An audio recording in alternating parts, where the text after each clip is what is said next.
Bonjour, nous sommes aujourd'hui le 27 avril 2018. Alors, sur le mois d'avril, l'indice émergent des actions émergentes perd environ 2% en dollars. Alors, il est vrai que les sanctions contre Rusal et contre son patron Deripaska, les frictions sino-américaines qui continuent, le niveau des taux américains qui a frôlé les 3%, continuent d'affecter les marchés émergents à court terme.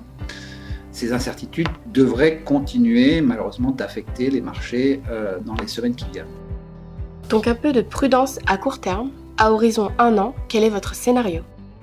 À moyen terme, nous sommes plus optimistes. Nous estimons que nous sommes toujours dans une correction de milieu de cycle et que celle-ci doit pouvoir durer, voire quelques semaines, voire quelques mois, mais qu'à l'issue de l'été, elle devrait être terminée. En revanche, au niveau microéconomique, ce que nous constatons, c'est que les entreprises, notamment celles que nous avons en portefeuille, ont des perspectives de croissance qui restent très bonnes.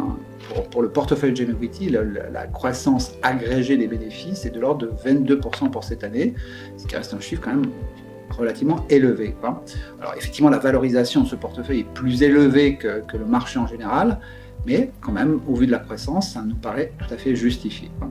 J'ajouterai en plus qu'au niveau des cash flows, là on a une belle progression positive des free cash flows notamment. Pourquoi ? Tout simplement parce que les entreprises ont encore des capacités excédentaires et qu'elles n'ont pas besoin d'augmenter de manière importante leur capacité pour faire face à une demande plus importante.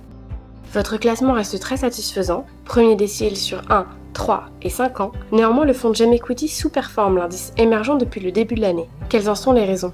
Comme vous le savez, historiquement, on a un biais croissance indéniable dans le portefeuille, puisqu'on a maximum 33% de valeur cyclique dans le GEM Equity de manière permanente. Ce biais-là, qui nous favorise sur le long terme, à court terme, nous a défavorisés, puisque les valeurs cycliques ont largement surperformé les valeurs de croissance depuis le début de l'année. Ça, c'est la première raison. La deuxième raison, c'est que les grands surperformeurs 2017 rendent un petit peu quelque part. Tencent, Alibaba en Chine, Pampa Energia en Argentine, ou alors Naspers en Afrique du Sud, clairement rendent un peu une partie de leur performance, de leur très bonne performance de l'année 2017. J'ajouterais encore que les frictions entre la Chine et les États-Unis, quelque part affectent particulièrement le marché chinois de manière générale, mais en particulier certaines de nos positions, malheureusement, comme Brilliance dans l'automobile ou Tektronix dans l'outillage. Enfin, les sanctions sur Rusal affectent Sberbank. Sberbank, c'est une de nos fortes convictions parce que nous estimons que cette banque très très bien gérée a de belles perspectives. Mais effectivement, à court terme, le titre a souffert à cause des sanctions faites sur Rusal et son patron. Avez-vous modifié le portefeuille pour faire face à ce changement ?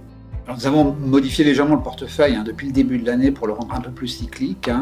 Au cours du mois dernier, peu de mouvements quand même globalement. On reste confiant sur les grands titres de croissance. Tencent, Alibaba reste parmi nos plus grandes positions. En Inde, nous avons investi il y a quelques mois déjà sur Hindustan Unilever, c'est une valeur très défensive, à hauteur de plus de 3% du portefeuille.